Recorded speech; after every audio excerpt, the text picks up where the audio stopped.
Good afternoon, everybody, and happy Friday. I hope you're all having a fabulous Friday.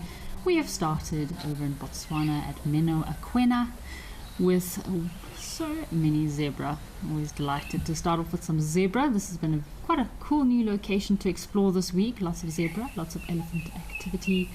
So my name is Kerry Dupree, and I'll be with you today live at the Waterhole in our directors team here in Johannesburg. Our MC of the day is Tadiwa, and on tech we have John and MJ. So it is a lovely cold day in Johannesburg. I must say I'm rather over this cold weather, but just a reminder that this is a live and interactive experience. You can watch us on our app, or if you're watching on the website, you can register to ask your questions, send through your comments, let me know how your weather is from wherever you're watching in the world. What snacks do you have with you today? I just had a lovely cappuccino, nice and warm. And if you want to send through any more questions and comments, please feel free. You can also use the QR code on screen, and there is a WhatsApp number that also displays on the screen from time to time. So I hope all of our viewers are all keeping snug as a bug. Still very cold here in South Africa. I must say I'm dying to have some summer weather coming over us, hopefully this weekend. I believe the temperature in South Africa might be quite warm in some locations, so it'll be delightful to have some nice warm weather this weekend, I think. Rather over the slippers and hot water bottles every day. Well, Catherine, thank you for watching today. Greetings from Catherine. Mercedes Bean is also watching and sends their greetings to the Wild Earth chatters as well as the Wild Earth crew. Thank you for watching. Also Joanne Mello, happy Friday. Wild Earth and Kerry, happy Friday, Joanne. I hope you are nice and warm and having a fabulous Friday so far. Dark Main Lover, good afternoon. I hope you are having a lovely day and great to hear from you. Thank you for sending those comments. As I mentioned, I had a cappuccino earlier. I wonder what our viewers are sitting and snacking on. I do like my peanuts. I've always got a nice jar of assorted peanuts and raisins somewhere close by. Always makes for a nice healthy snack. Not too much into the nibbling on carrot sticks and beans in a hummus sauce. It's not quite my snack of choice, but I know this is a very healthy snack. I much prefer nuts and fruit. Always a great snack, which unfortunately is not on the menu for the zebra. So very dry out there at the moment in Botswana. Not much food for all these animals, so that's why the zebra do have to migrate and move very far distances in order to find greener pastures and water holes that actually have water. Langling, thank you for your comment. Langling says, happy Friday, everyone. Apparently you're watching from the Isle of Man. What is your weather like at the moment there, Langling? I'd love to know what the season is in the Isle of Man. I have no idea. Must be your winter as well, maybe, if I'm not mistaken. But yeah, happy Friday, everyone. Mr. H UAE 87, happy Friday. Apparently Mr. H has a coffee and cake. Ooh, yes, a good piece of cake would be great. I think I actually did have a giant chocolate chip cookie yesterday. I could not help myself, and it was absolutely fabulous. These poor zebra are really chasing after all these dwindling pans, water levels. We were kind of had a topic of the day the last couple of days at Live at the Waterhole. Yesterday we were talking a lot about photography and these perfect photographic moments, and if you're sitting in the hide at this little pan or riverine area, you'll get some nice close-up shots of all these zebra faces in the water. There's been some really incredible photographic opportunities at this particular location. Just lots of zebra, lots of stripes. You can really get creative with taking photos of zebras, especially if you had a nice low angle. Apparently Catherine says summer is back in Germany. It's nice and warm weather of 32 degrees, so very jealous, Catherine, of your nice warm weather in Germany. I heard a rumor that in Gauteng we might have a bit of a heat wave coming through this weekend, which to me sounds absolutely impossible. Apparently we might get some temperatures of 28 to 30 degrees, but I think I'll believe it when I see it. We had some strange wind blowing in earlier this week in Gauteng. Cape Town was also very cold, lots of wind, blew in on Wednesday evening, a little bit of rain on Thursday morning. I know over at MC they had some rain, so yeah, I don't think we're going to have a very warm weekend. Can't say the same for Botswana. Botswana has been having cool days, still in the winter. Temperatures have been dropping at night in Botswana to close to 0 degrees, but they've had lovely cool days building up to the dry season or the summer season approaching. Otherwise in Botswana you definitely need to make sure you stay hydrated while on safari in Botswana. The temperatures can rise very quickly and can get very hot in those long safari days in Botswana. Thank goodness these zebra have some nice fresh water to drink from. So you see a lot of these zebra look like they're quite pregnant. They'll be waiting for the rains to arrive before they drop their foals. The gestation period for these zebra is about 360 to 365 days, very similar to that of horses. And the female will separate herself from the rest of the harem for a couple of days in order to imprint on her young foal. So the foal can learn her smell and her sound before she reunites back with the rest of the herd. And this is an adaptation to protect the young from getting lost from their mother.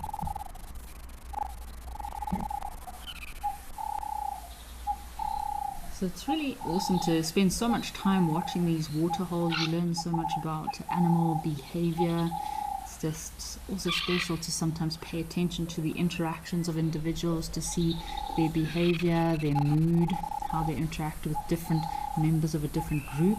And what we've been seeing a lot lately on the African cameras is all the interspecies interactions with one another that have definitely confused some of us, I must say. I've got a stallion just on the left here that's being a little bit feisty. Joanne Mello, yes, this is a true African scene. You can almost see the carpet of elephant dung in the background. So many elephants coming down here. I do love these elephant dung carpets. It's just another indicator of the high traffic of elephants. So even if you cannot see elephants, you can see the signs of these elephants. That's what's also so important when you're sitting at a waterhole, to look and listen out for the signs that are around you. Maybe it's an oxpecker calling, it might indicate a large mammal approaching, or dung pathways that might indicate elephants moving through. If you have a good view on the pan or water, mud near the pan, and you can see for footprints, you might see tracks of maybe some predators at the waterhole, early hours of the morning or late hours of the evening.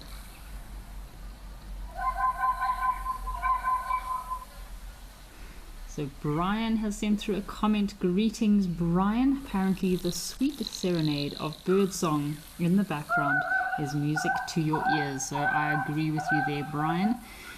We were just talking about waterholes and just really taking in the whole experience and opening our senses to what else is happening around us. And definitely listening to any sounds, sniffing for any smells. Maybe you smell a stinky hyena approaching from behind the hide. The birds can also give away predators, like those go-away birds, oxpeckers, or even lapwings. So important to just get in tune with our senses when at these hides and waterholes, and really open up to what is happening around us.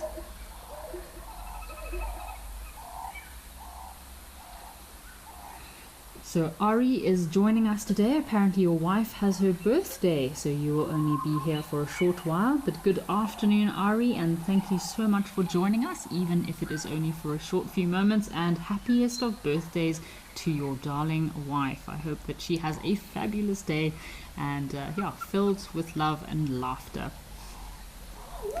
Dark Main Lover is asking, Kerry, we have been having triple-digit temperatures lately, over 100 degrees in California. Oh, that's crazy, Dark Main Lover. Very unusual weather for you to be having. I guess global warming does play its part all across the globe. So interesting how so many different locations can be affected from each other. Like I watched a documentary recently about the Amazon, and I had no idea that the temperature, the climates in the Amazon can very much be affected by the temperature in Africa. So a lot of the fires in Africa somehow do affect the Amazon and can warm up the Amazon. So it's crazy. Brazil, sorry, not the Amazon, Brazil.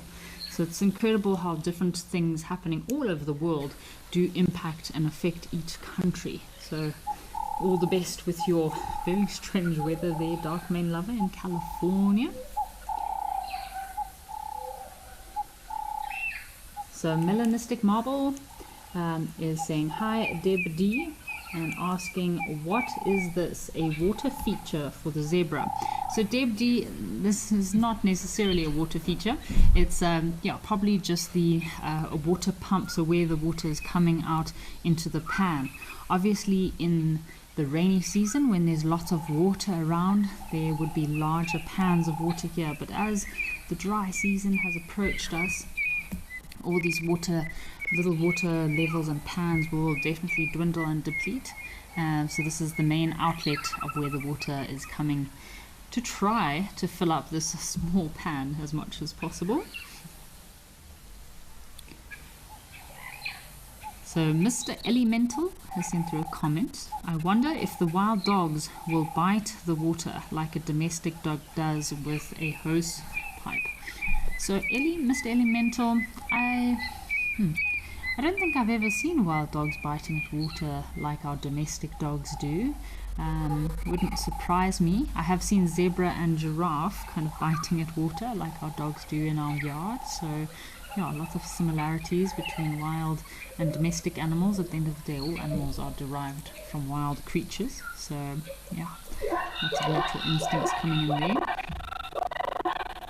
Spas Iankov is asking, are there any brown hyena or spotted hyena here, Kerry? So Spas Iankov, as far as I'm concerned, there are lots of spotted hyena in this area in Botswana. I'm not too sure about brown hyenas, probably just out of range. I think the brown hyena you're more looking at into Namibia and further down south. So I'd guess this area is more prominent for your spotted hyena. You do have lions and leopards in this area. Perfect area also for serval and your caracal. Maybe even bat-eared fox. This could be a great spot for bat-eared fox because of this nice soft sand. Perfect place for them to make their dens just down this river line. So here in Ameno Aquena, a camel thorn, I can just see its perfect spots, nice open areas where those bat-eared fox might have their little den sites. So they dig these little holes in low-lying areas or even in open flay areas, and that's I met this remarkable rhino bull, whose name is Samson, last year in a place of extraordinary beauty, history and story. I'm going back there to see him in October, and I think you should come with me to his mysterious mountain fastness.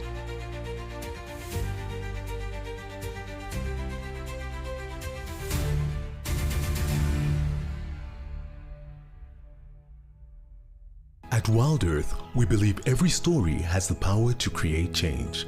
That's why we've launched the Wild Earth Impact Foundation, a non-profit dedicated to conservation and social impact. By showcasing conservation stories, we can change lives, protect nature, and empower communities. We have partnered with Empowers Africa to accept tax-deductible donations from US donors. Your donation will help fund critical programs that support our mission. Join us and be part of the change. Would you like to know at what age a buffalo calf gets its horns?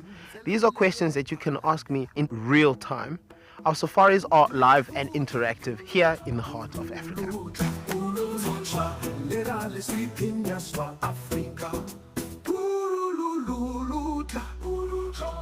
Join me on Safari Live and connect with nature.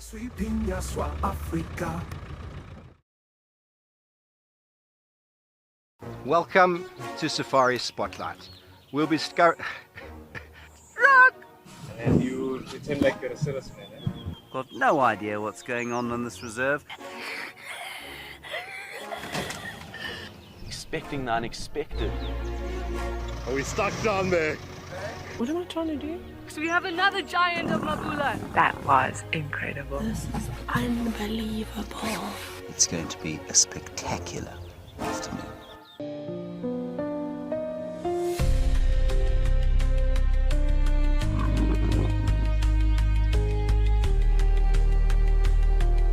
We are here with a male leopard.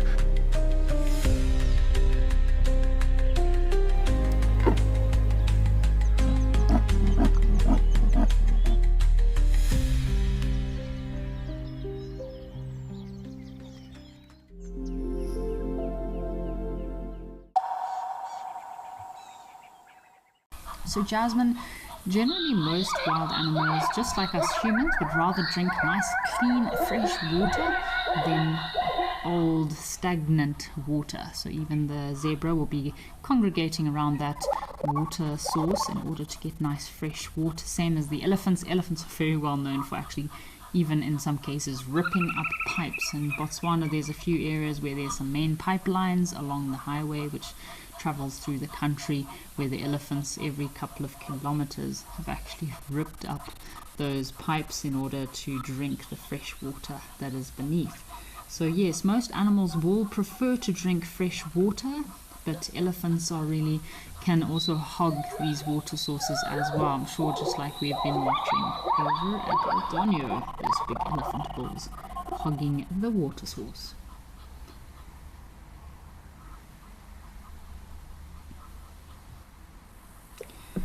Hannah has sent through a comment about the zebra. The echoing zebra calls are quite scary. Yes, Hannah, I would agree with you there, especially at night. So, when you hear a zebra vocalizing like that at night, or making a lot of noise, you can often hope that they have all survived the night. So like at Mabula, those cheetah boys killed a zebra foal.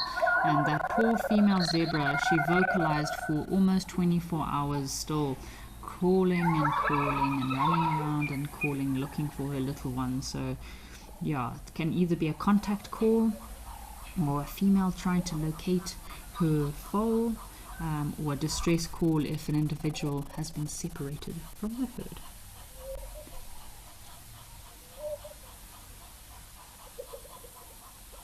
Just have a few quiet moments to just listen to the zebra. Right folks, let's head across to Elephant Pan over in Botswana as well.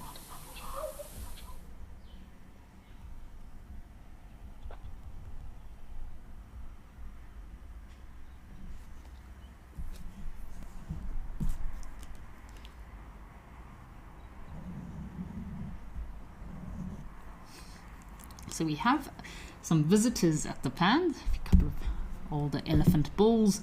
We were talking about pans earlier and reading the signs and sounds at a waterhole. Also reading animal body language and behavior is really interesting for me. You learn so much about these wild animals just by sitting and watching them sometimes. And that behavior that you learn from these animals by watching them interacting with one another can also really help you if you are a walking guide and you go out walking in the bush as well, because you better understand how these animals interact with each other, and hopefully it can give you some early warning signs to if there's an aggressive elephant around that you need to stay clear of. Elephant or buffalo or any wild creature. So it's really useful to have these water holes so we can learn more about the behavior and interactions of these wild animals. So like right now, the behavior I'm noticing and picking up on these elephant bulls, it seems like it's one joined bachelor group, and they seem very calm and very relaxed. Feel like they're looking forward to the weekend. Maybe had a bit of a long week. You can see they're just very relaxed here all together, which is always lovely to see.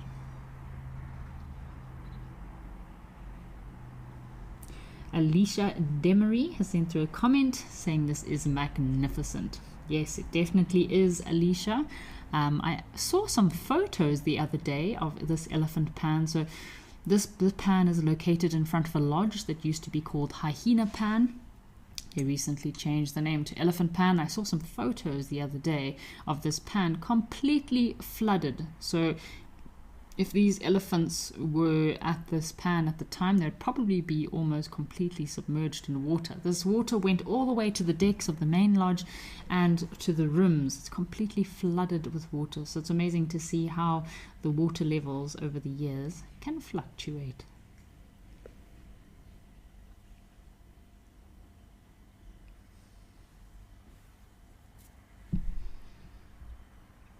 We had some really cool behavior early in the week with some elephant bulls also being quite loving and affectionate with one another. So I know elephants can be big bullies, but they do also have a bit of a soft spot, I must say.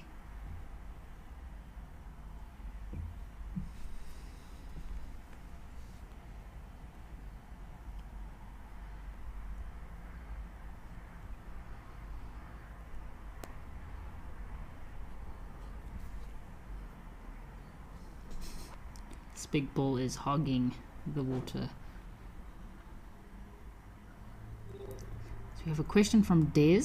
Des is asking, will elephants stay in the same herd forever? So the question to that is no, Des. Generally females, yes, females will stay in the same herd with their mothers and grandmothers, but males will often leave the herd. So elephant herds are quite matriarchal. The female herds, usually led by the oldest and most experienced female. A herd can be made up of, as I mentioned, sisters, daughters, mothers, grandmothers, and their calves. The females are lifelong members of this family member and rarely leave unless extreme drought, if there's injury, or if they've been separated from the rest of the herd. So that's with females. So the male elephants, around the age of 12 to 14, 15 years, will be pushed out of their prenatal herd, or sometimes voluntarily leave because the females get a bit enough of them. They'll spend quite a lot of time on their own, forming loose bachelor group, just like these elephant bulls here. So this is a bit of a loose bachelor group that they have formed, and they might only temporarily associate with each other. Some bulls know each other, they move from group to group, but the males can roam huge distances and do associate with many different herds over their lifespan. Now this elephant bull's, he's on his own mission, he's off.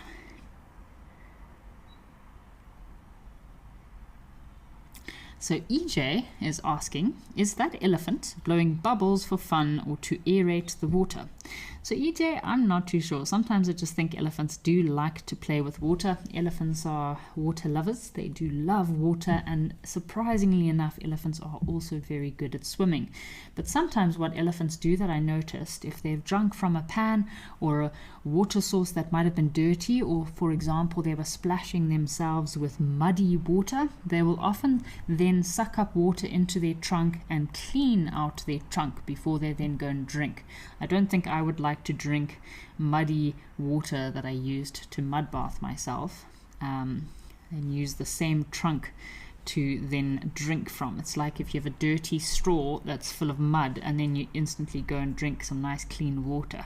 Not too pleasant. So EJ, I'm going to guess half.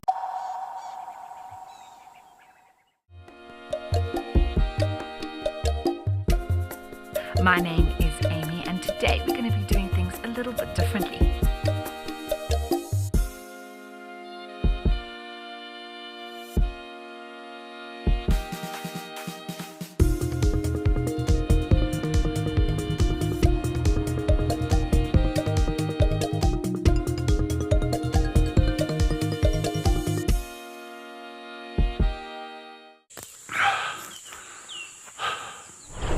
What does it take to handle the wild?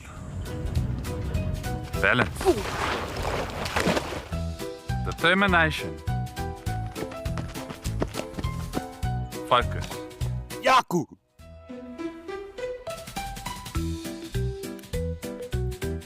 And gear that can take a beating so you don't have to.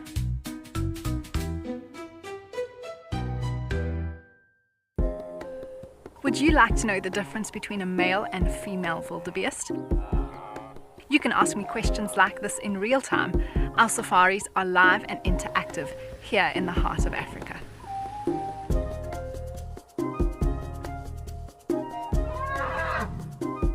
Join me on Safari Live and connect with nature.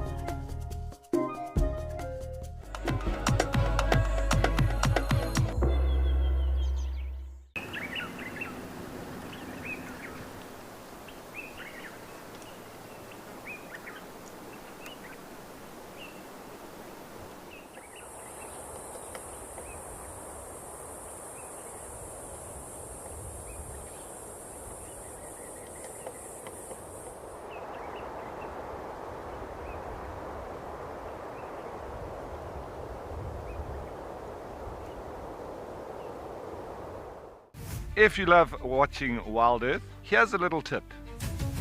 You'll gain access to the channel ad-free. You can rewind and rewatch sightings and gain access to our live Tuesday safaris. There's also behind the scenes videos, fireside chats, and every Safari Live episode, whenever it suits you. It's just the best way to connect with nature.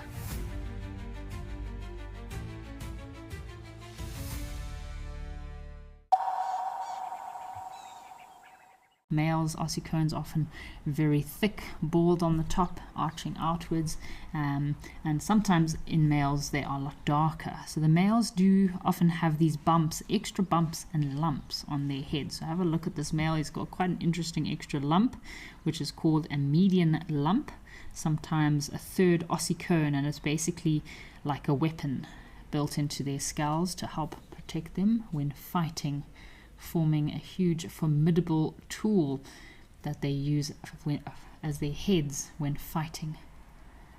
This is a very lucky male giraffe. He's got some females coming to join him.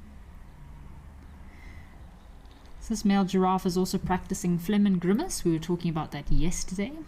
So he's testing the urine or the scent of this female to see if she is ready for mating.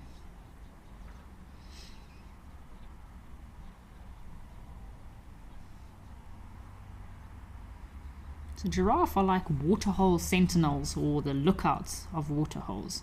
So their height makes them almost like an early warning system to other animals which might be around, and alert other animals in times of danger, if there's any predators, lions, leopards approaching.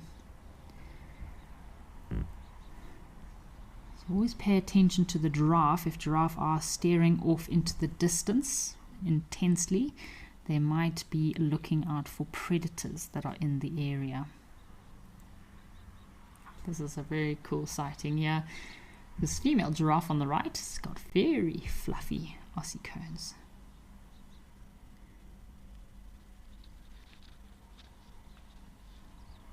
So giraffe are not necessarily water dependent. They can go about a week without drinking, so they do get a lot of moisture from their food that they eat. So giraffe are herbivores. A lot of the leaves, acacia leaves that they might, and terminalia leaves as well, that they might eat are quite high in moisture content. So they don't always need to drink on a daily basis, unlike our big game, buffalo, elephant, zebra.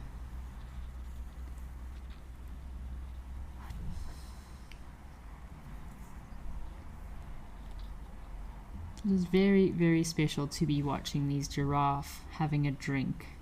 I feel like they've been waiting all week to have a drink. Every day we've tuned in, we always see the elephants hogging the waterhole, zebra trying to be a bit brave and brazen and sneak in a quick drink, but the giraffe are always standing in the distance in the background, patiently waiting for their chance to drink at the waterhole.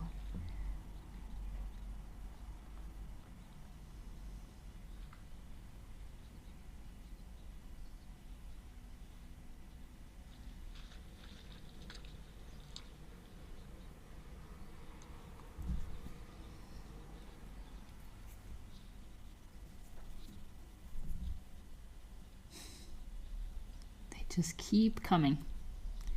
So giraffe are also a very good indicator species. Scientists have sometimes have some studies proven that giraffe are very good indicators when it comes to behavioral and conditions at a waterhole. So they can indicate a healthy ecosystem around a waterhole, since they range widely and reflect the ability of browsing in surrounding areas.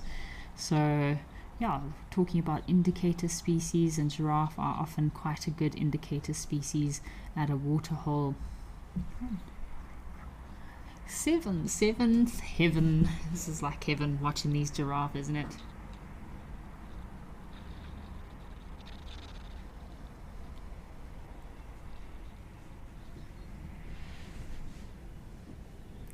So again, the females are all coming down to have a drink. Looks like there's another male that's come to join in the drinking session here. So they don't seem very aggressive with one another. This one male giraffe is just incessantly checking all the females to see who is ready for mating.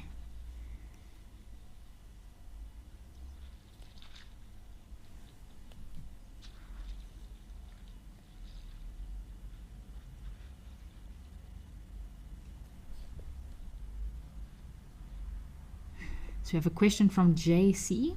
JC is asking, is it true that a giraffe can contract herpes? So JC, apparently it is true that giraffe can contract herpes. I've never heard of a case or heard of anyone talking about it, but it is true that they can contract a type of herpes virus, which is called alcifine herpevirus. And it's a bit more complicated than just giraffes getting herpes. It's but to give you a bit of a clearer picture, it's generally mainly associated with wildebeest. So I think they might contract it with coming into contact with wildebeest and some other antelope species. So it can cause disease and death in severe cases, but generally if they don't get exposed to the virus, then they might have chances of surviving. But it's not a very common thing for these giraffe to contract this herpes virus. So it's so important to manage these small private reserves, because that could be a place that these viruses could very easily run rampant. It looks like the boys are back in town, folks. We've got 2 elephant bulls that have decided to come and chase away our poor giraffe. And this elephant bull on the left looks very familiar. He's got a very strange shaped tusk that's curving kind of underneath his trunk and to the side. Yeah, quite a nasty little tusk there.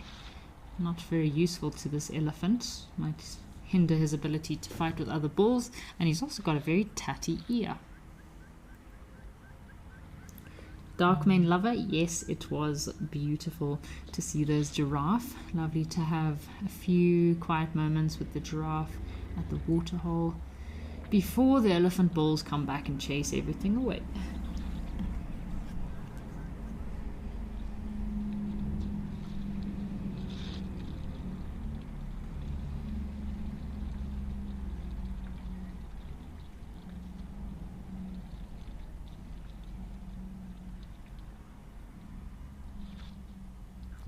So unlike elephants, giraffe, I feel like they're very peaceful creatures. Elephants can sometimes have a slight temper, especially if they're in must or stressed at all. I know elephant cows can be quite unpredictable or quite aggressive when protecting their little calves. This elephant bull on the left does seem a bit angsty to me. I'm not too sure if these 2 bulls are actually friends. It seemed like this elephant on the right was following this elephant with the strange tusk on the left, but he doesn't seem too happy to have him around. Again, just more observations of these animals and their body language and interactions with each other.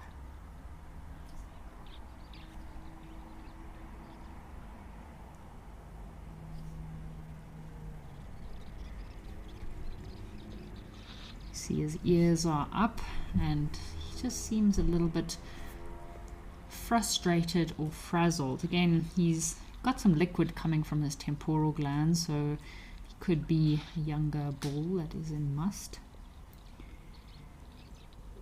It does make them a little bit on edge, uneasy when they're in their younger years. But as they mature, these elephant bulls, they tend to be able to handle all those hormones and testosterone a lot better the older they get. But when they're young, these young bulls can be quite little menaces.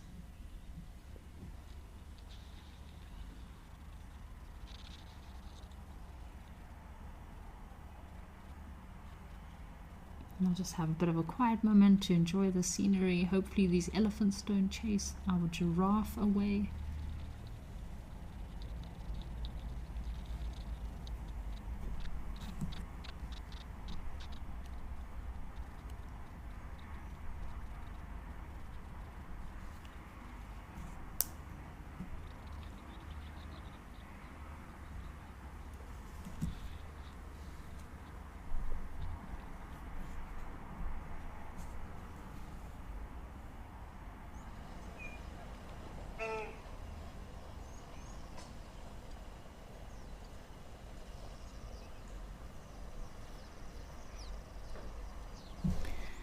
Apologies folks, I think we have some trouble with our signal over at Oldonyo. The signal in Oldonyo can often give us some trouble. Alright, so we are here at Tau Game Lodge over in Madikwe, and we had some activity here yesterday. We had 2 crocodiles mating. Yeah, it was quite eventful, especially when all the other crocodile males tried to join in with the party as well. So yeah, crazy sighting. Never quite watched crocodiles mating before, but I know some of our viewers that have been glued to the live at the waterhole or glued to these Africam cameras did report that there was some crocodile activity of crocodiles mating last week as well. So yeah, these crocodiles will normally be nesting between September and November, and it's normally about 3 to 4 months incubation period from when the crocodiles first start mating until those eggs are then hatched, buried in a sandbank near the water, and very fiercely guarded and protected by that female crocodile. So we mentioned yesterday over at Camelthorn, there's lots of nice sandy beaches for crocodiles to nest there, although there's so much elephant and hippo activity, I don't know how safe it would be to nest. But here in Tau, to me it does not seem like perfect place for nesting, but again, crocodiles have been on this earth for millions of years, so they're very much adapted to surviving in different environments. Nice to see some wildebeest coming down for a drink, and some waterbuck. Those waterbuck are quite brave here at Tau. Not surprised when one of them gets snatched by a crocodile. Do go quite deep into the water while trying to feed on this nice green, moist vegetation.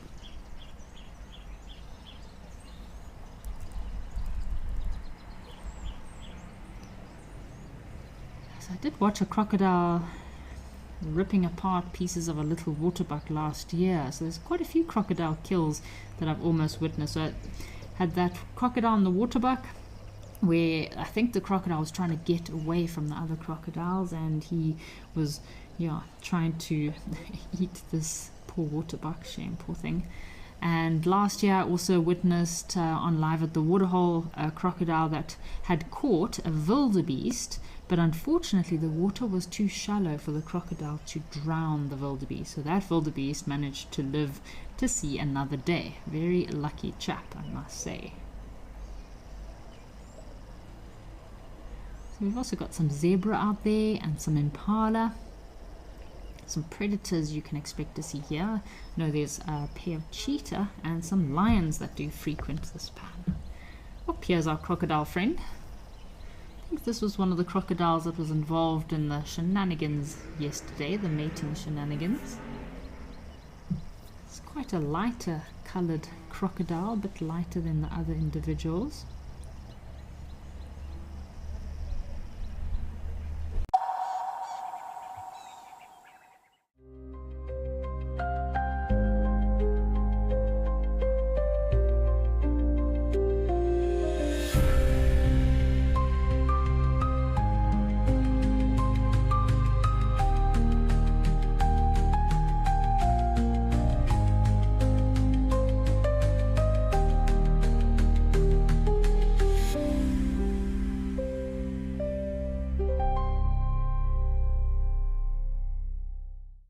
Wild Earth Impact Foundation is a non-profit that uses the power of wildlife storytelling as a force for good. We create sustainable development projects that showcase conservation stories, empower people, and inspire environmental action. As a registered South African PBO, you can make a tax-deductible donation to the Wild Earth Impact Foundation. To find out more, visit our website.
Make sure you have a guide to take you to your tent, and if you are allowed to walk by yourself in the daylight hours, always make sure you look up and look out for what's around you. So many times we've had guests on their phones, not paying attention, walking straight into an elephant bottom.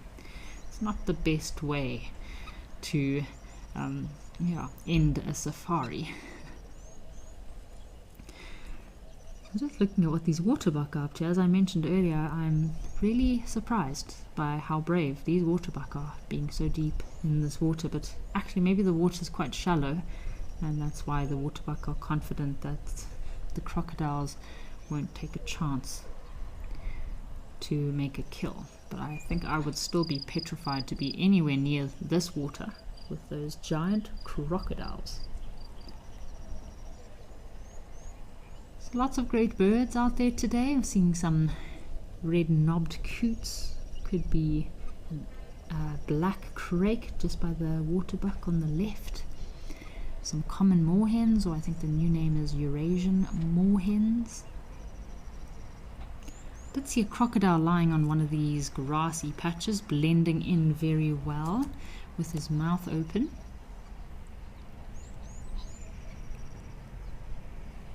So I was talking about that crocodile earlier with very strange light coloration to its skin. So crocodiles, typically their skin color can range from olive green, brown, grey, and in some cases they also have little black spots. So their coloration helps them to blend into murky waters as well as riverbanks. I have seen albino crocodiles. They are not the most attractive creatures, and unfortunately they don't blend in very well to their surroundings. I think in the wild, albino crocodiles would definitely be taken out very quickly because they are easily spotted. Alright folks, let's head across to Camelthorn back in Botswana and see maybe we can find our fish eagles.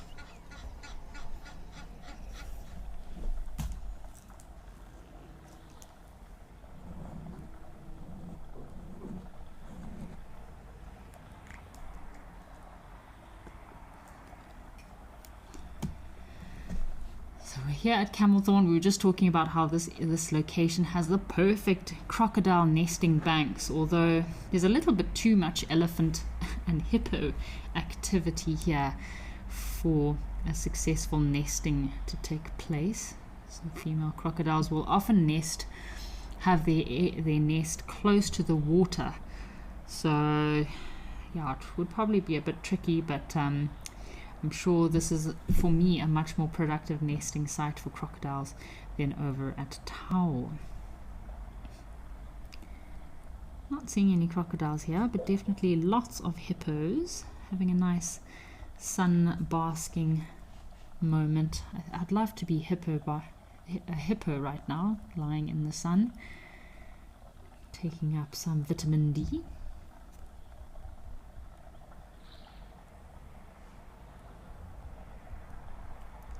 Three elephant bulls, also very calmly and relaxed down at the waterhole. So have a look at this elephant bull on the left. You can see by the way he's shaking his tail. He's quite chilled, quite relaxed. Something to keep in mind as well, folks, is often agitated animals can also have very short tempers. So for example, when zebra and some animals are swishing their tail a lot and twitching, they're probably being bothered and irritated by some insects, which could make them a little bit frustrated or have a bit of a short temper. In the dry season, flies, biting flies, tsetse flies, horse flies, sand flies can be quite a problem for these wild animals. It does irritate them a lot. So always keep in mind an animal's tail can tell many tales.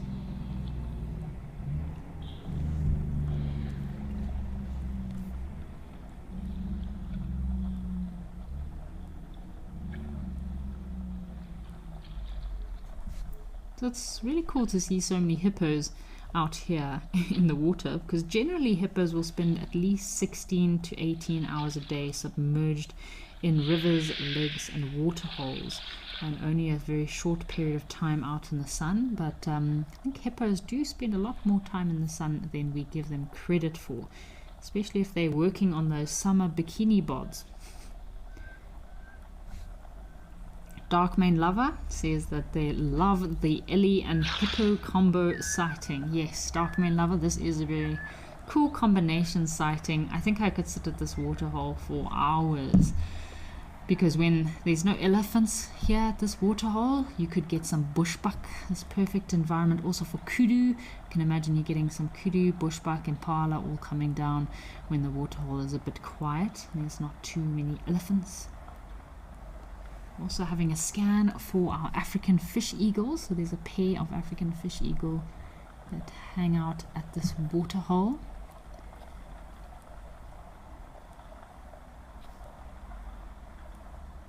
So I know hippos do look like very strange, large, bulky creatures, but it's incredible how they are very good swimmers. They can hold their breath for about 5 to 6 minutes. That's what you can find on a lot of studies, but I have recorded hippos being under the water for close to 8 minutes. So yeah, they can hold their breath underwater for very long periods of time. The males are quite territorial. I'm suspecting a hippopod's general size of a hippopod is anything between 30 to 50 individuals, but you do get huge big pods that can be larger, with more individuals, up to 100 hippos in one pod.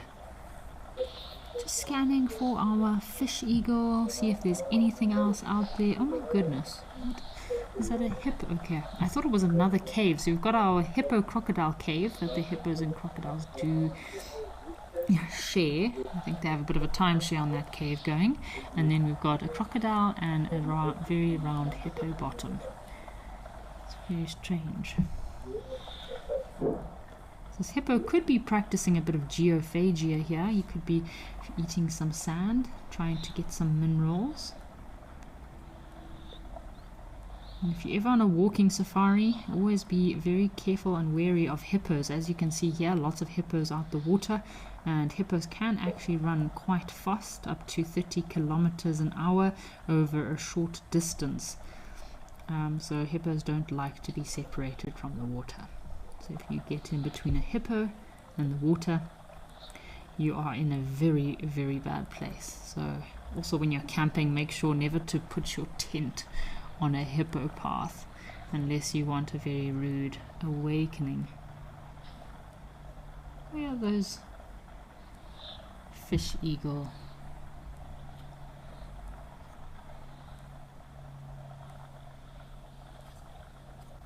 Oh, there we go.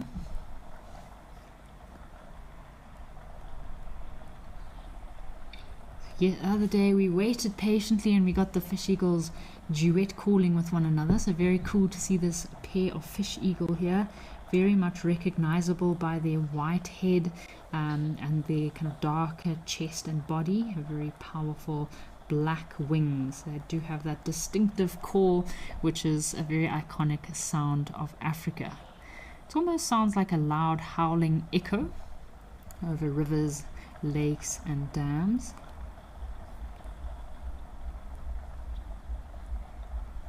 I'll get the call of this fish eagle and play it for you just in case we are not lucky enough to hear them vocalizing.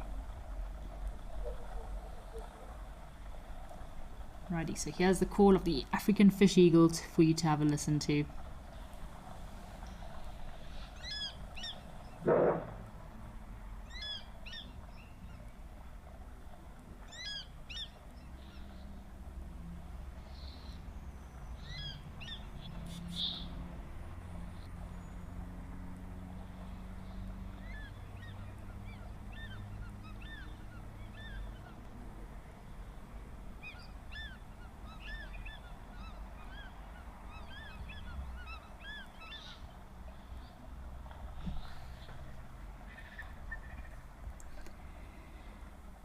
Lovely to listen to the call of these fish eagles. So the first call I played was a solitary call, so it could have been just a male trying to call for a female, and the second call that I played was a duet call. So often the female, if she's close enough, she will join in on this very romantic call between such beautiful birds. So Riley says you love fish eagles. Apparently it is Riley's favorite. Whoop, off they go. So Lady Macbeth is asking about the nest. Lady Macbeth, I don't think the nest is in this tree, but we will keep having a look out and see where the nest could be. So again, if you're spending a whole day sitting at a pan or a waterhole like this, eventually you'll just kind of pay attention to the smaller details, like if these fish eagle are carrying nest building material. You could try and follow and see where they're taking this material to, but I'm sure somewhere in one of these big acacia trees or on the trees close to the water's edge, they do need quite tall trees, fish eagle, to make their nest, and they do make quite a scruffy platform nest.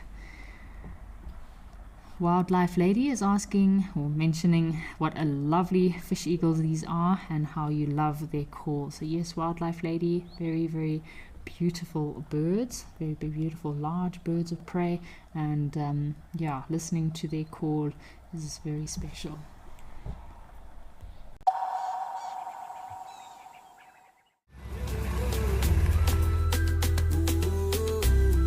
My name is Amy, and today we're going to be doing things a little bit differently.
Step into the heart of Africa from the comfort of your home. female leopard tracks over here. Join our expert guides for a live 3-hour safari where every moment is real, unscripted, and unforgettable. Ask questions. Animals rely on their senses. Share your thoughts and be part of the experience as we explore together. Safari Live. Out here, every moment counts. As a Wild Earth explorer, you won't miss a thing. Watch the Wild Earth channel ad-free 24/7 and rewind if you want to catch something again. Enjoy behind-the-scenes videos, fireside chats, and early access to travel offers. It's the best way to stay connected and be part of the Wild Earth family.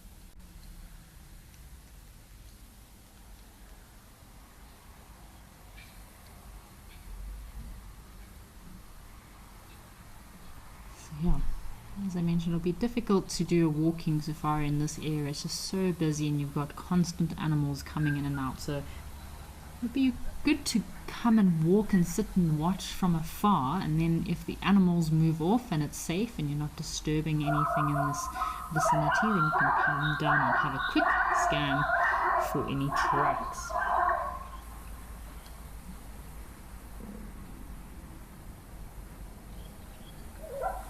So Collie is asking a question: could crocodiles like here?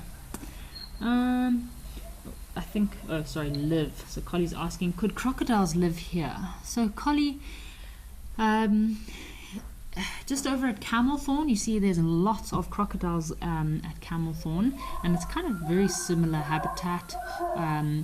They're also very shallow pans. I haven't seen any crocodiles at these pans, but I wouldn't be surprised if there's a few small crocodiles. But most likely what's happened is along this Boteti River, as the water levels dwindle, the crocodiles will definitely have to move at night to find more water or deeper water sources, because this water probably won't be around in the dry season. So in the next couple of months, all of this water is going to dry out, and that's why it's so important for crocodiles and hippos to they've got to have very good timing, so they must make sure that they leave before the water levels drop, because crocodiles and hippos, to be exposed in the sun for the whole day would definitely dehydrate them quite a lot and expose them to the elements.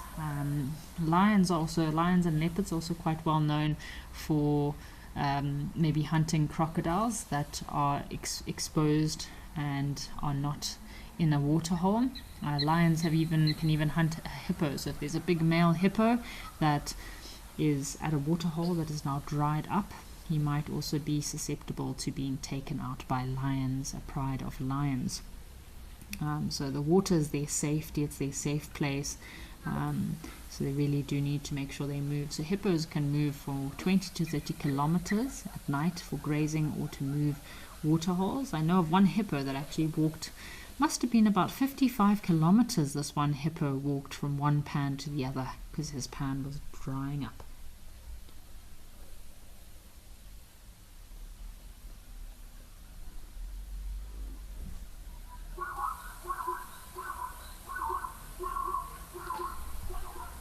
These are very gentle elephants.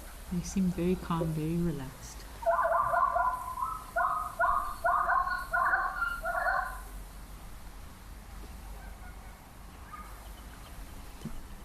It's nice that they're allowing the zebra to come for a drink, unlike those big elephant bulls over in Oldonyo that have been quite boisterous and chasing all the other animals away.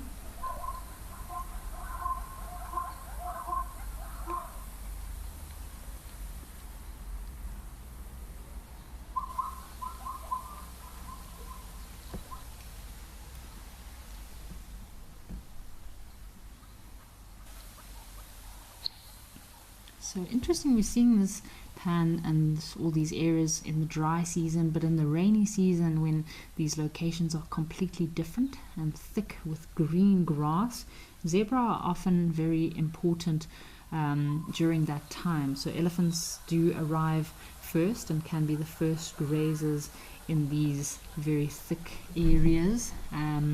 So they almost clear out the tall grass, making fresh shoots accessible for other herbivores and other antelope species like wildebeest.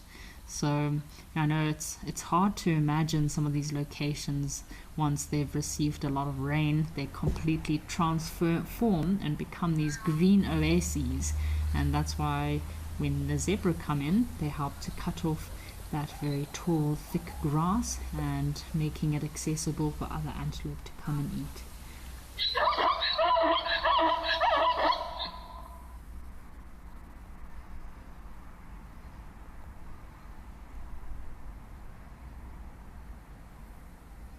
So we were talking earlier about how giraffe are great sentinels at a waterhole.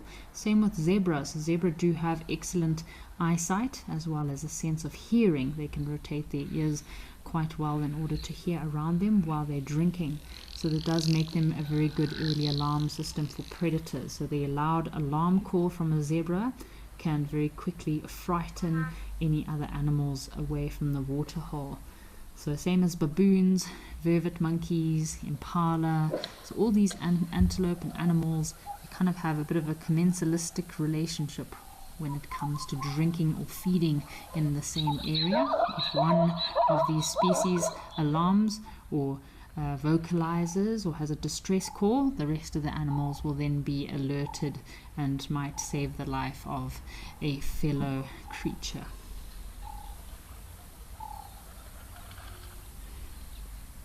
So Mr. Elemental, yes, I do love the calls of zebra. They can be quite full of nonsense, just like horses. Zebras sometimes do, while fighting, they also make a series of strange calls as well, as their distress calls. So all creatures and animals, antelope, herbivores, predators, birds, they have different calls. They have distress calls. They can have contact calls. They can also have calls when they're just getting up to mischief, just like elephants. So there are lots of different varieties of calls that animals have.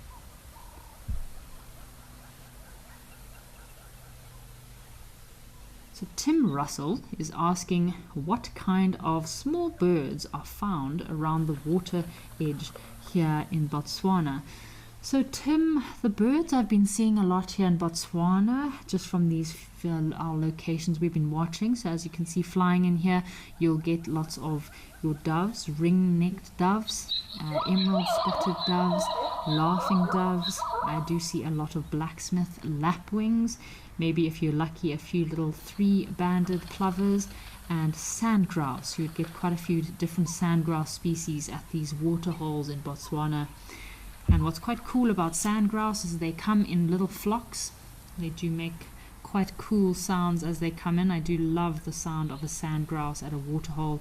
They normally come at dusk and dawn, and they will use their wings to kind of disturb the water, and they collect water in their feathers that they take back to their young that might be at the nest some kilometers away. It's actually incredible how they use their feathers to store water and take it back to their young. Incredible. So one of the more common sandgrouse species that we get in Zimbabwe, Botswana, South Africa and up into Namibia is the double-banded sandgrouse. I'm going to play its call now, and you can just imagine you're lying in your tent early hours of the morning or having a nice sundown or late hours of the evening, listening to flocks of hundreds of sandgrouse coming down to drink.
So that is the call of the double-banded sandgrouse, which for me, as far as I know, is one of the more common sandgrouse species that we do get in southern Africa, Botswana, Zimbabwe, into Namibia and South Africa.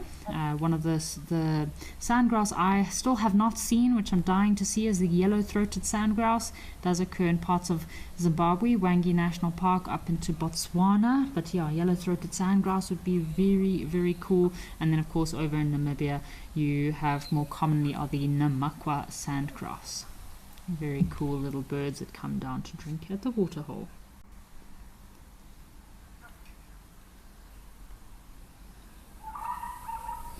So we have a question from Cotty Bat, is asking, I see there's a lot of hippos at the Botswana waterhole and not much water.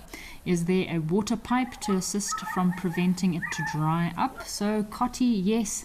Here at Mino Aquenia, we were earlier watching the outlet where the water comes out to provide water for these zebras, because especially at these few little dwindling pans that we're looking at here, there's not much water available for these animals. All the water is drying up because of the dry season that we're currently in. But over in Camelthorn, I think those no, actually there is an outlet also at Camelthorn, but I think those pans or those little waterholes that are still remaining at Camelthorn are quite deep compared to these waterholes here. These are quite shallow little pans and they don't last very long into the dry season, so they'll probably be dry within a few weeks, whereas at Camelthorn those do look like those pans are a bit deeper.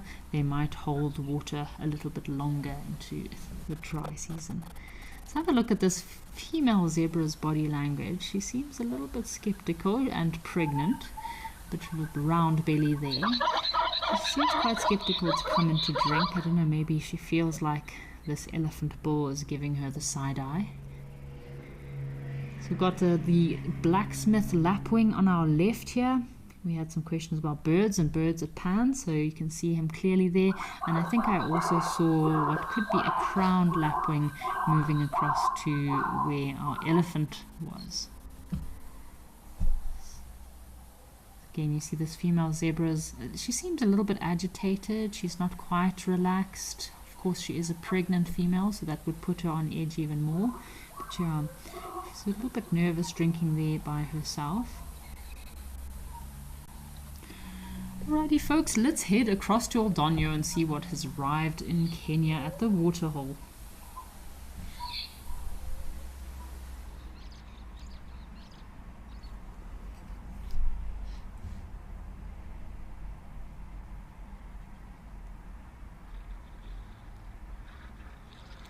So we've still got our very strangely tusked friend, this elephant bull.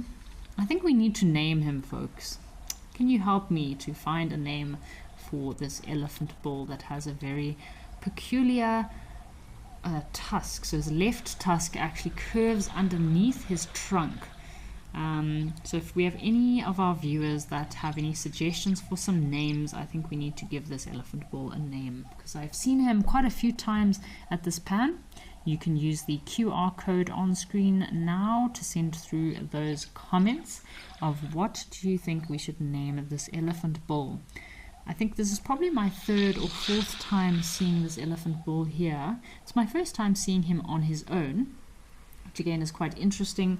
Earlier we were talking about elephant bulls and how they do form these loose groups of bachelor groups. But they don't always stay in the groups forever. They might have a tiff with some of the other bulls, decide that they're just too good to be in that group. They might leave, they might come back, they might find some more friends, they might ditch their friends. Again, because of their tempers, these elephant bulls, when they're in musk, sometimes they're a bit difficult to be around, which I don't blame them. So, yeah, this bull is now on his own. He might have had a group that he was with, but does look like he's a lone ranger at the moment. Just trying to think of what a nice name for this elephant bull would be. He's got that very prominent tear in his ear, almost saber-tooth looking kind of tooth that he's got to his tusk. A very unusual tusk. Now I see that quite often in forest elephants as well. We've got a comment for a name for our elephant here from Pungent, is saying a cool name would be Hercules. Could be a cool name for this elephant. I'm kind of blank when it comes to name. I just think of like a saber-tooth or raggle. He's like a raggle-toothed elephant, but it's not the nicest name. It's always good to give a nice name. So our first name suggestion is from Pungent, and she said the cool name would be Hercules. He was quite aggressive and angsty and on edge with that other elephant bull. I could see him being quite a brave character though, but unfortunately with that tusk of his, it's not going to make him a very successful opponent when he goes fighting with other elephants. We have another comment from Mr. Stripes, said a cool name for our elephant. We can call him Wonky Tusk. Mr. Stripes, I do like that name. I think that would be a very cool name to call this elephant bull, Mr. Wonky Tusk. He does surely have a very strange wonky tusk. And that key feature of that ear. So I think he might have gotten that injury on his ear from a fight, and because he doesn't have a normal tusk, it probably didn't help his case. So he was maybe fighting with another bull, and because he couldn't push the elephant bull off of him with his tusk, he's got that strange tusk, he might have gotten a tusk straight through his ear.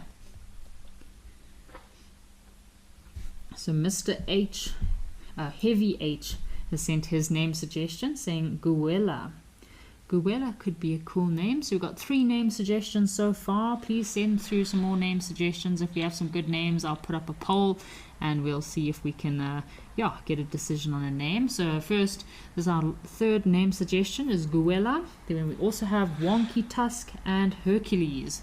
So we've got those 3 names that are going at the moment. Oop. We have some white-browed sparrow weavers here. Looks like a pied wagtail on the other side of the pan. I feel like this elephant, our suspicious elephant bull, is looking for some mischief to cause. I feel like he's trying to sniff where the pipe is so he can rip it up. Elephants can be quite a nuisance like that. They like to come into camps and rip up pipes just for fun.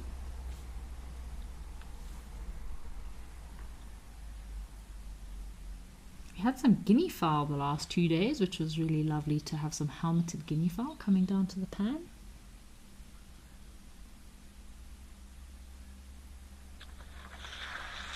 So Brian has sent through his tusk name and he's suggesting Tusk McTuskface could be a perfect name for our elephant bull. So thank you, Brian, for your name suggestion. We'll give it a few moments and let some of our viewers send through some more name suggestions, and then we'll maybe do a poll closer to the end of the show, see what names we can come up with this guy. I'm liking Wonky Tusk so far, and Heavy H, I would love to know what Guela means. I'm not too sure what Guela means.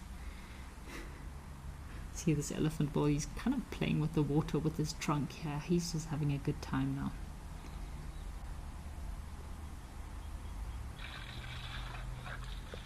So talking about elephants using their trunks and blowing, it's quite interesting how in West Africa, in the Congo, elephants will go out into these bays, these open areas in the forest with a source of water and minerals, and they'll actually dig into the sand, into the soil, and they'll blow with their trunks to unsettle the salts and minerals, and then drink that mineral-rich soupy water at the bottom of their little mining hole. So it's quite an interesting adaptation that forest elephants have developed. Another name coming in from Gerald says his name could be Tusky. Oh, I like Tusky. Yeah, especially with the Y. We've got a little Tusky because there's a little strange tusk that's got a bit of a curve to it. Omar has sent through a comment saying, I think Gentle Giant would be a good name. Thank you, Omar. Gentle Giant would be a good name there too. And Carol J. Bay says Twister could be a cool name. I do think Twister is a cool name too. Oh wow. Okay, I think we're going to have to do a poll, folks, and see what name we can use. I think the names that I like the best is Twister, Tusky, and Wonky Tusk. So we'll just give Tadiwa some time, and I think we'll do a poll between those 3 names: Tusky, Twister, and Wonky Tusk. And if you don't mind going across to vote for which elephant name we should pick for this strange elephant bull. It'll be quite nice because we do see him quite often and don't really have a name for him, just like our elephant bull from yesterday. Well, the last couple of days we've had a very interesting elephant bull with almost Dracula looking tusks that go straight down to the ground. Something had frightened our elephant bull.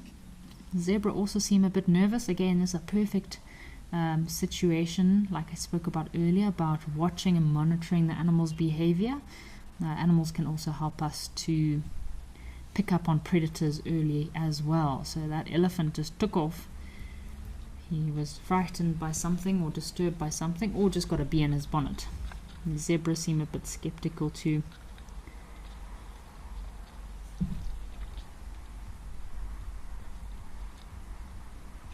So I do know there are some lions that frequent this pan. I have seen some serval, caracal, jackal coming to this pan before, and if I'm not mistaken, I think there was some cheetah a few months ago. But there was a female lion earlier this year with her little cubs that would come to this pan, I think 2 or 3 weeks in a row. So that was pretty cool. Alright folks, Diddy was just let me know that the poll is up on YouTube, so please head across to the poll if you would like to help us decide what we are going to call our very strange tusked elephant friend. The names that are in the mix are Twister, Tusky, and Wonky Tusk.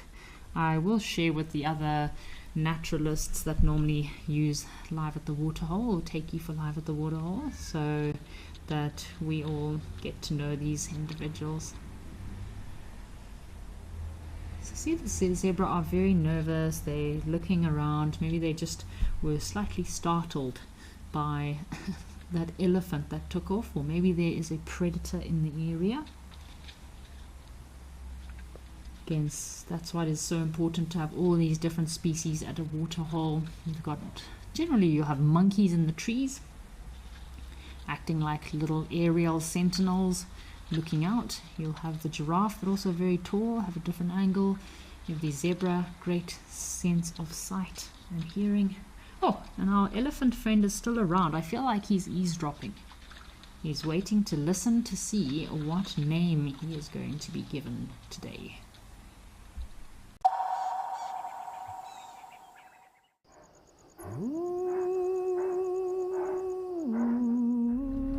Now this leopard that we're looking at is known by the name of Hlalamba.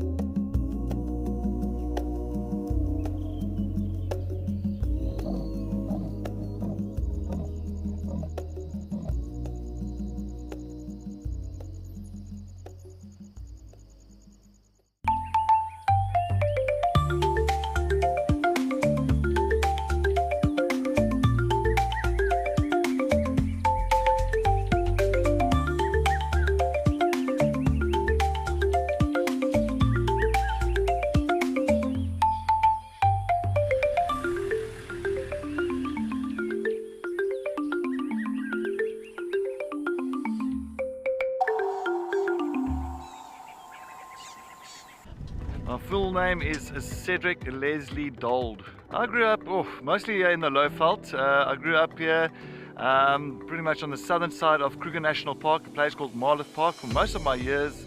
Something surprising about myself, I did play drums in a band for many years. Best sighting I presented, we found Hlalamba and the 2 cubs, and the cubs are just way big.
turn. So 2 lionesses came down for a drink.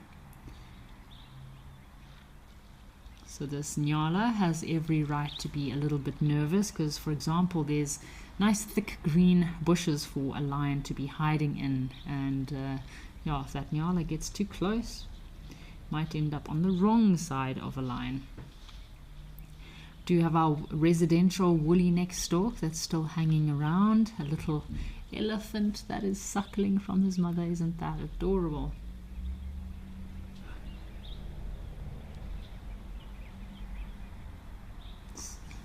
Very cute. See how he lifts up his trunk there over his head so that he can get in to have a bit of a drink. So female elephants do have pectoral mammae or pectoral mammary glands, so 2 little teats in between their front legs. This little elephant looks a bit old to be still suckling. Don't know if he should still be suckling from his mother like that.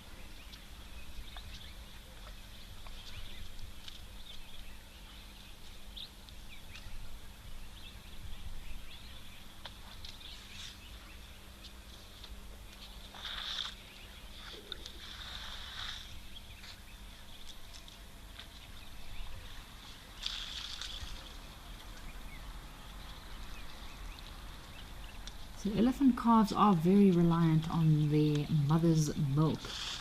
Generally for about 2 to 3 years they'll be very much dependent on her milk, sometimes longer if food is scarce. So this extended nursing period does help the calves to grow stronger and to learn the importance of social and survival skills, so to develop these social and survival skills. So it's kind of also a comforting way of a calf and a female to bond with each other. So calves will often suckle during stressful times or moments when they want to feel safe and secure.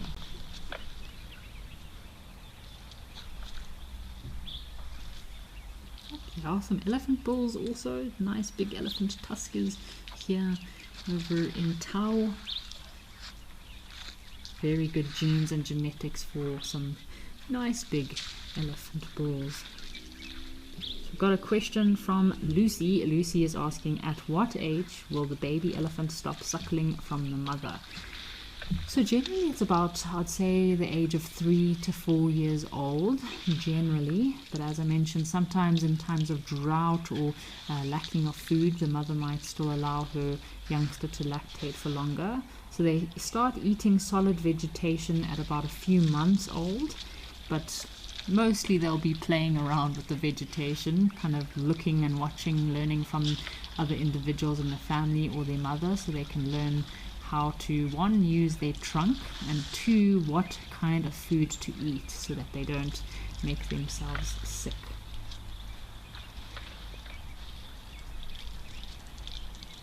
Lots of little ones here. Alrighty folks, so we have some results in from the poll that we had about our elephant bull over in Oldonyo with the very strange tusk. So by popular demand, coming in at 55% of your votes is wonky tusk. So yeah, 25% for tusky and 20% for twister. So it looks like our elephant bull will be known as Mr. Wonky Tusk. So I will share that with the other naturalists, and at least we can remember that individual. Thank you everybody for voting. I'm very glad that our elephant has a name now. Oh, so lots of tuskless females here, and this tuskless female looks like she has a collar around her neck. Oh, interesting.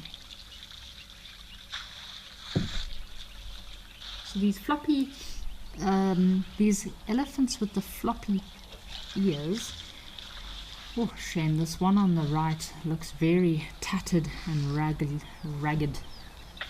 Again, it can be from many different things, but if it's in the same family herd, I wonder if it's not a cartilage issue, possible cartilage issue that's hereditary, passed on from one individual to another by genes and genetics. But generally, if you see elephants with wonky, floppy ears like this, it can be from fighting, if it's bulls, or if it's cows from injury, maybe while running or rushing through very thick vegetation. Their cartilages kind of bend and break over.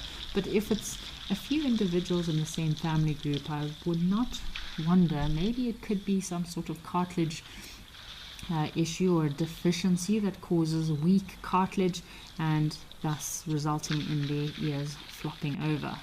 So if we have any elephant experts out there that want to give their opinion, please feel free to send through your opinions.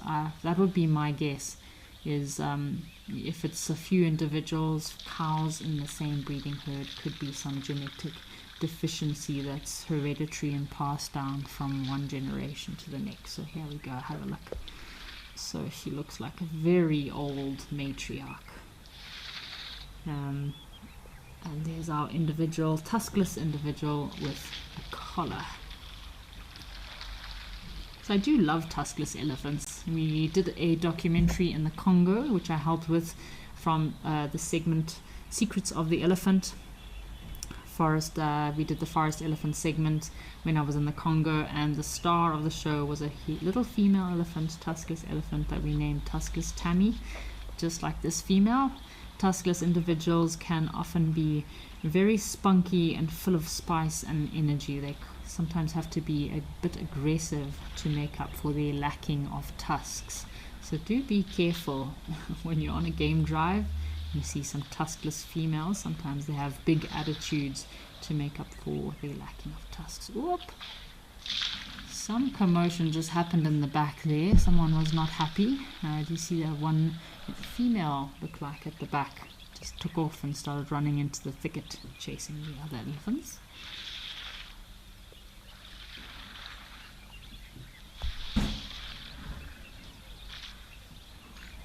Still dust. They've still kicked up some dust. I wonder what happened there.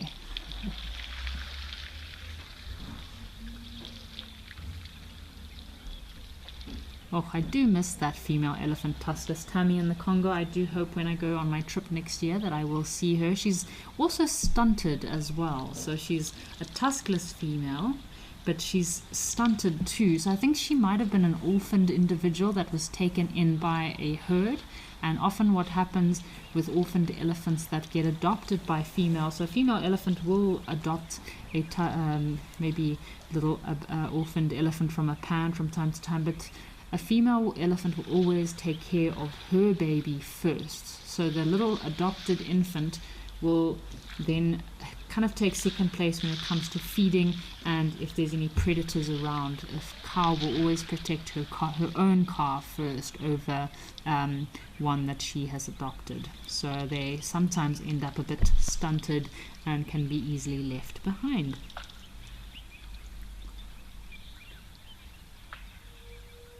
So Fuzzy Dunlop has sent through a comment. Fuzzy Dunlop is looking forward to 1 ton, 1 tusk and Wonky Tusk getting together. So yes, Fuzzy Dunlop, that would be cool if we could have all of these 3 tuskers all together. We haven't seen 1 ton for a while. Apparently the last time he was seen was on the 10th of July. Have not seen him recently, but there have been some very big elephant bulls, tuskers over at Oldonyo. So yeah, it would be cool to have our trio of elephants in Oldonyo for a bit of a visit. So Robin McLean is asking why the collar. Does it track data? So yes, Robin, these tracking collars on elephants are very useful for tracking and monitoring their behavior, their ranges that they move and walk through. So yeah, it could be part of a research project in order to better understand these elephants in the sand forests of Maputo land. This is very agitated female elephant here. It seems to be, is it a female? That seems to be chasing all the other elephants around. She does look like a female. She seems quite frustrated or angsty for some reason. I think this is the same female that chased all the other elephants into the forest earlier.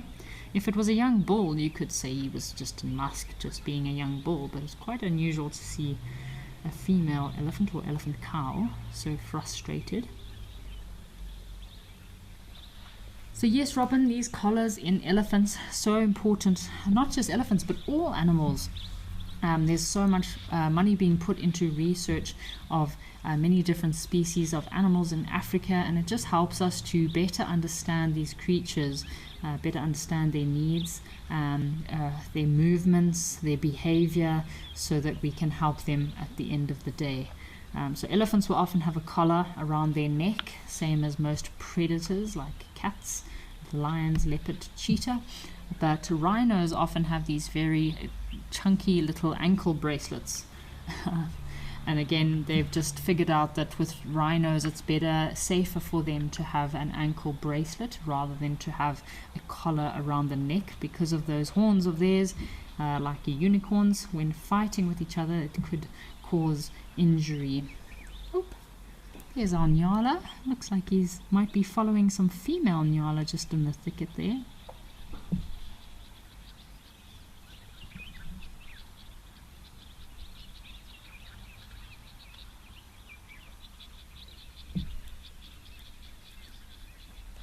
So yes, with these tracking collars, some of them do fall off. I think some new technology, they are designed to fall off after a couple of years, but depending on what system they're using, and also the batteries, what battery system and what tracking system they are using, that will determine how long these devices last. Some of these tracking devices back in the day only used to last a couple of weeks or a month, but I mean nowadays with modern technology and so much advancements being done with AI, some of these collars can last years, and also depends on how much that device is updating.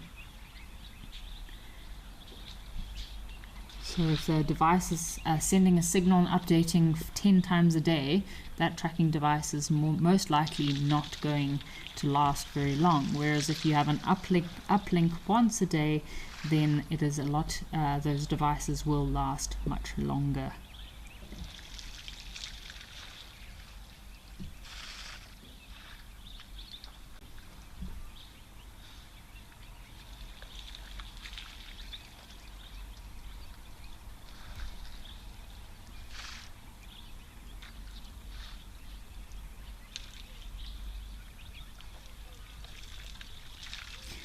Like a young elephant bull.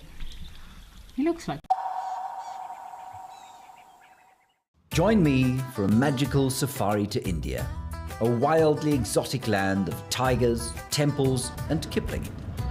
To start, we'll head to Pench and then to Doba to look for the famed Bengal tiger, as well as deer in the dappled forests, sloth bears and countless birds. We'll stay in stunning eco-lodges that blend luxury with a light footprint. Our Indian adventure culminates in Agra with a sunrise visit to the Taj Mahal. Oh, even a hyena coming into the action as well now. Oh my word! She's stalking the hyena now. Leopard, hyena, lion, all together in one shot. Oh. This is action-packed.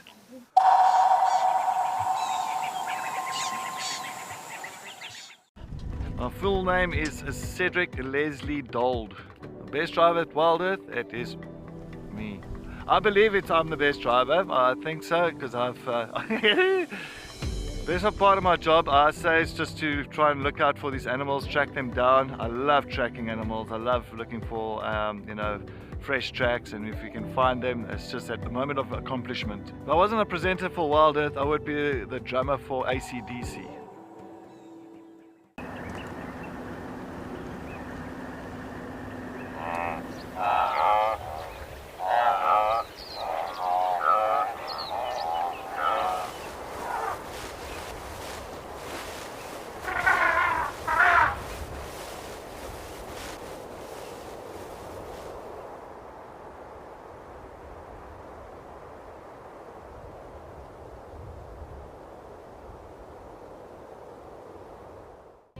Out here, every wild moment matters, and as a Wild Earth explorer, you won't miss a thing.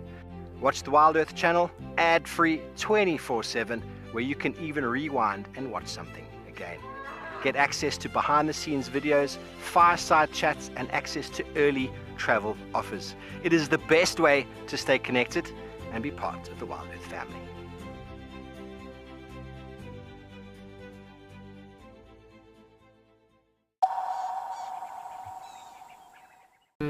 That has one tusk was called Lobolo. Yeah, I have not seen him for a while, but he does have quite big tusks too, I must agree with you. Yeah, he had must have lost a very huge tusk there, but I have not seen Lobolo or Wonton, the big elephant tuskers in Kenya, for quite some time. Hopefully they'll come and visit us. Maybe they'll give us a Saturday surprise and come for a visit tomorrow.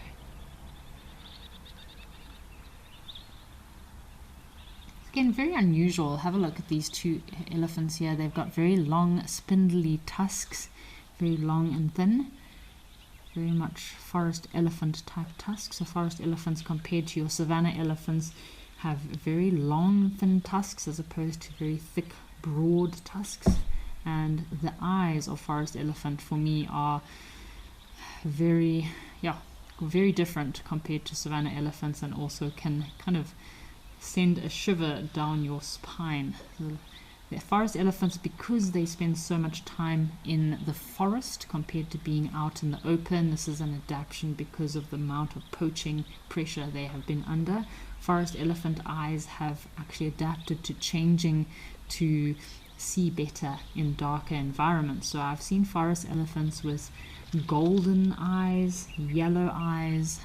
They do have a variant of blue, and I've also seen forest elephants with completely white eyes.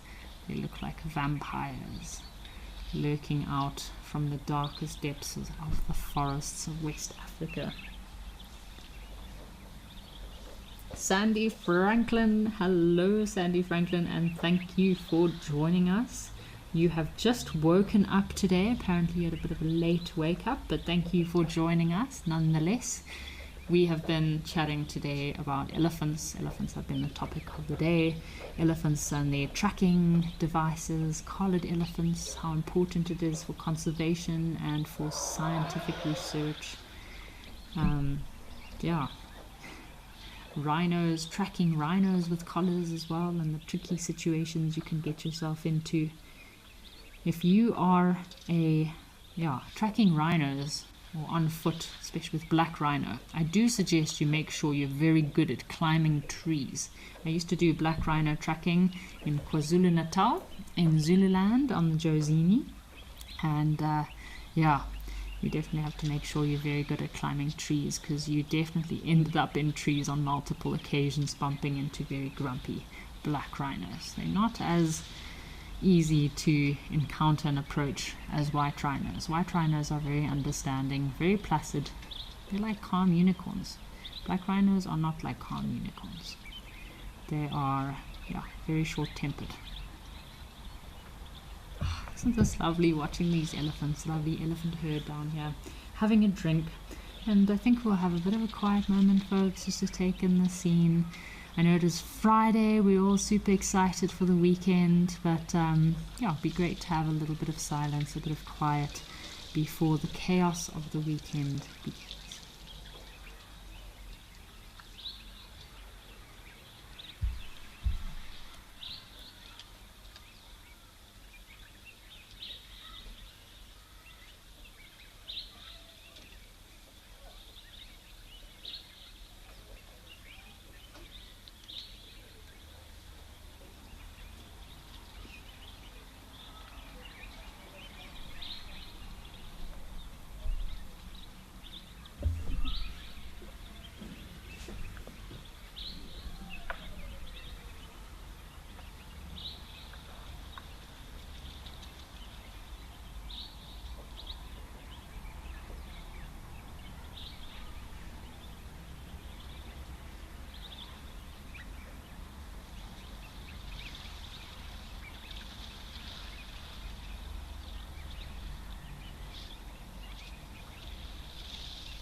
hope you're taking in some nice deep breaths during this silent moment, giving your mind some free space.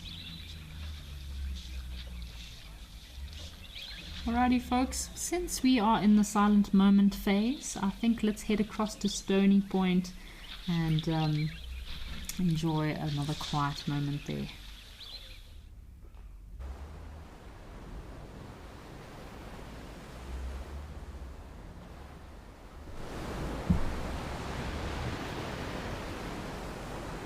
So we have a few comments I'm just going to get to here while we watch these darters. Oh, there's a penguin. Oh, I didn't even see the penguin lying in the rock there. Hello. Little penguin lying in the rocks. So we have a few questions I'll just get to quickly. So Fuzzy Dunlop said One Tusk or Lobolo was at Aldonio early this morning. So that's very exciting. Thanks for the update, Fuzzy Dunlop. I see Africam hasn't updated their Instagram much this week, so I haven't seen too many updates. So thank you for the update there, Fuzzy Dunlop. And Mawati is asking, are there any buffalo at Aldonio? So yes, Mawati, you do get some buffalo over at Aldonio, although yes, there is, because yeah, I've seen a video of a lion stalking a male buffalo at the pan there at Aldonio at night. It was quite a cool video. I think it is on the Africam Instagram page somewhere, of this male lion very sneakily stalking up to this male buffalo that was having a drink, and he kept looking behind him and couldn't see the lion was right behind him. So folks, we're just taking some moments to appreciate. I do really love my yoga. I feel like a lot of people in our busy day-to-day lives, we don't take enough time out of our day to just reflect, to breathe and appreciate, also give ourselves a bit of self-love. So let's take a self-love moment here, folks, and just have a quiet moment to just reflect on your week, reflect on your day, and yeah, just be a bit kind to ourselves for a moment and take some nice deep breaths as we listen to the sound of the ocean.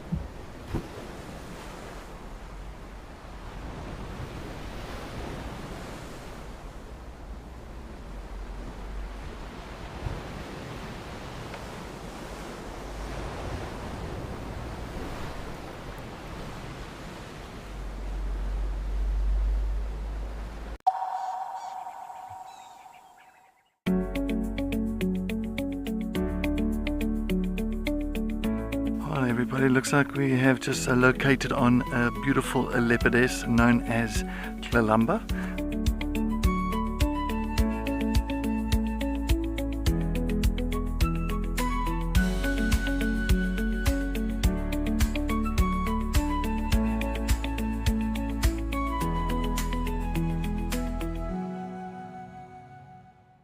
At Wild Earth, we believe every story has the power to create change.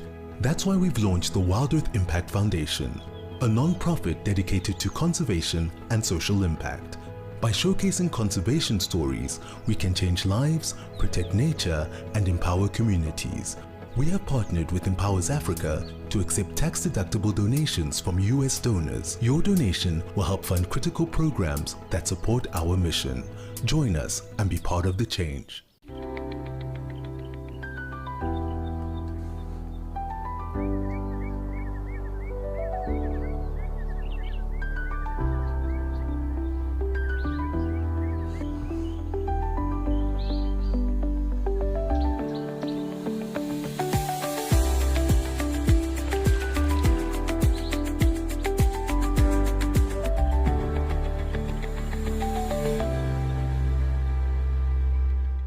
Welcome to Safari Spotlight. We'll be And you pretend like you're a serious man, eh? Got no idea what's going on in this reserve. Expecting the unexpected. Are we stuck down there? What am I trying to do? So we have another giant of Mabula. That was incredible. This is unbelievable. It's going to be a spectacular afternoon. Safari, wine, and waterfalls. The ultimate African adventure. Sip South Africa's finest wines. Experience a world-class safari among Africa's iconic wildlife. And stand in front of Victoria Falls, one of the natural wonders of the world. All this can be yours with Wild Earth Travel, where Africa comes alive.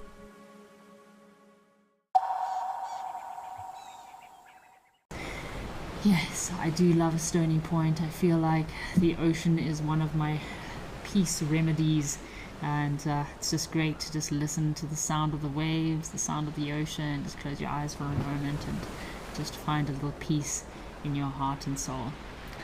These hyraxes look like they have a lot of peace in their hearts and souls, and they're also enjoying the sunshine. I think I need to go in rock dussy mode after live at the waterhole today and warm up in the sun, just like these rock dussies and our hippos have been doing today.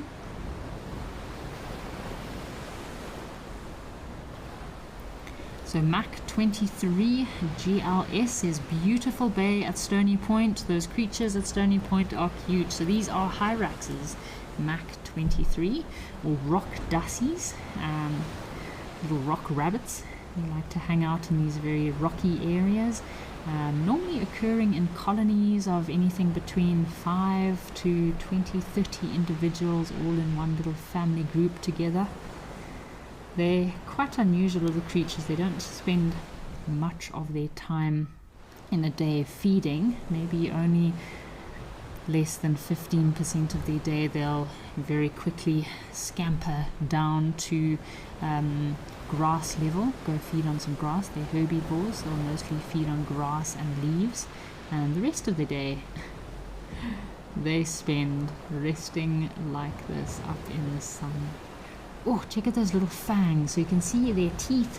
They've got a little modified, got a lot of modifications, these hyraxes. So not just are their feet modified for being on the rocks, their coats are modified for insulating heat and keeping their bodies warm in those very cold weathers, especially in the rocks. They've got those modified teeth which help them to very quickly chew and feed on vegetation, so they are not out in the open for too longer periods at a time. They also have modified eyebrows to keep the sunlight out of their faces. So yeah, lots of adaptations and modifications these little creatures have gone to be able to live and survive in the rocks like this. So again, those teeth are another factor or another characteristic of these creatures that relate them closely to elephants, those modified incisors of theirs. These guys are so comfy. Look at them, very snuggly. It's a very good meat, these hyraxes. I've never eaten a hyrax, and I don't think I will. It would make me very sad when I do hear people that have eaten a hyrax, because they're very cute little creatures, but they've got a very high fat content. So creatures like leopard and even snakes would be their main predators. I know during COVID here in Stony Point there were some caracal that were coming down to the water's edge and snacking on these little hyraxes. So yeah, caracal is another predator of theirs, and big eagles. So big birds of prey, just like our black eagles that we've been watching at some of our locations on Africa.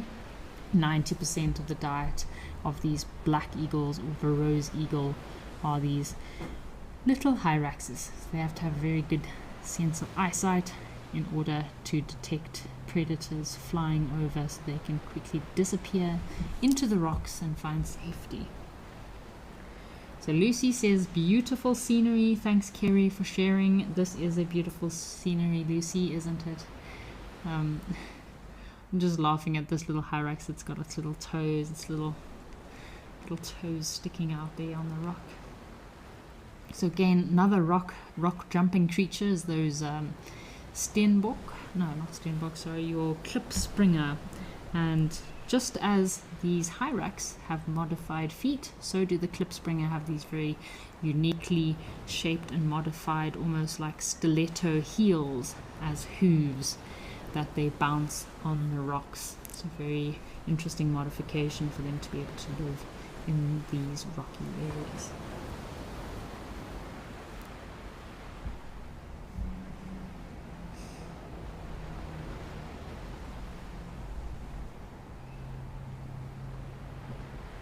Look at that belly.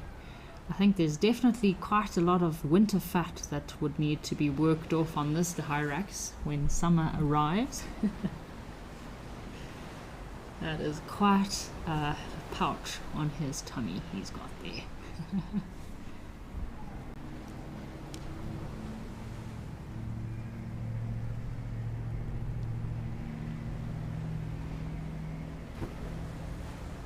So you do get 5 different subspecies of Hyrax. These are obviously the rock Hyrax, you get a bush Hyrax, and then you get 3 species of tree Hyrax. So the eastern tree Hyrax, southern tree Hyrax, and western tree Hyrax. So in southern Africa in South Africa there are regions where you can find the southern tree Hyrax.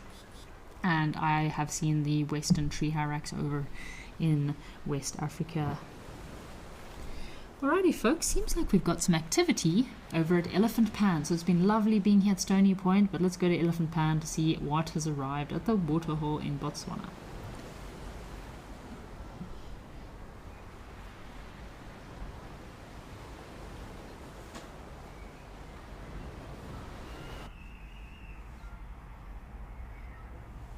Whoa, check at this. This is not something we see every day. So some giraffe have arrived at Elephant Pan. How exciting. I'm trying to think.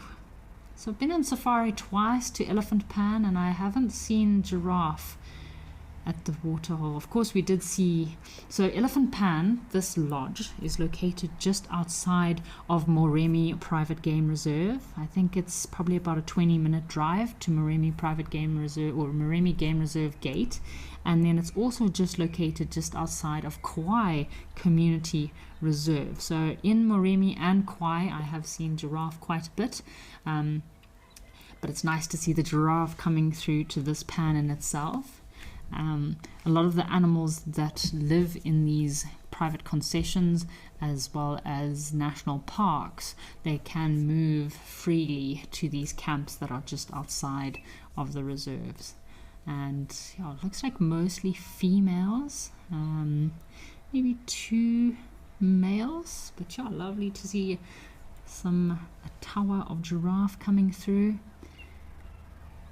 In fact, it's quite strange, but it's hyena are more common to see, or are seen more often here at Elephant Pan. As I mentioned earlier, this lodge used to be called Hyena Pan. There's a lot of hyena den sites around this lodge. So again, if you don't see at least 1 hyena a day at this camp, something is wrong. Like the hyenas come during the daytime to this pan, while I'm live at the waterhole. I've had a few days we've had hyenas just swimming during the daylight. I think when I stayed at Elephant Pan, I had hyenas chewing on my pipes, my water pipes underneath my room, so I had to quickly get up and chase the poor hyena away. He was trying to get some water. There might have been, I think there were lots of elephants at the pan that night, so he was very curious about my water pipe. So yeah, lots of activity of hyena around this pan. And kudu, I've seen kudu. They do have wild dogs that come through from Moremi Game Reserve as well. A few reported sightings of wild dogs, and there are often lions. So wherever the antelope go, the lions will follow. So when the breeding herd of buffalo come through to this area, so will the lions be following shortly behind. Have a look at this young female giraffe. She's actually licking the sand, licking the soil. We were talking about geophagia earlier. So when these animals seek minerals and nutrients from the soil. So obviously here in Hyena Pan there's a lot of salt in the soil. So much so that in the water that you drink from the taps, it's as clean as any water you'll probably drink anywhere in the world, but it is very, very salty. So when you have your tea and your coffee, it's quite salty aftertaste that you have there. So that's what that giraffe is doing, drinking, feeding on some salty soil. So Lisa, yes, these giraffe blend in so beautifully with the trees. Kind of this tawny golden orange color. So this habitat around this pan is mostly Mopani woodland. I'd say easily 90% of the trees in this area, in this camp, are mostly Mopani. You've got some small shrubby Mopani just close to the waterhole, close to the pan, obviously with all the activity of elephants moving through. 2 minutes closer. And then you have some very tall Mopani trees in the distance there.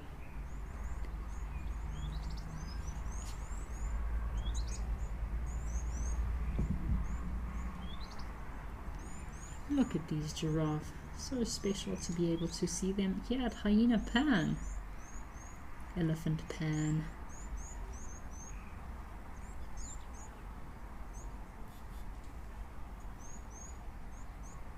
So we have a question from Ngorka. Apologies if I pronounced that wrong. Is asking, is it possible to have twins in giraffe? So yes, it is possible for giraffe to have twins, although it is very rare. Same as elephants. I think there's like 1% chance of elephants being able to have twins, although it can happen from time to time. So most giraffes' pregnancies are anything between 14 to 15 months of gestation. And again, when twins do happen, although it's uncommon, it's very difficult for both of them to survive. So Darkmane Lover, thank you for joining us today. Darkmane Lovers, thanking our whole team, everyone live at the Waterhole for joining. It has been a great lot of sightings that we've had today. I just want to wish everyone a lovely weekend, and I'll be with you tomorrow live at the Waterhole. Enjoy the rest of your Friday, folks, and have a fabulous weekend.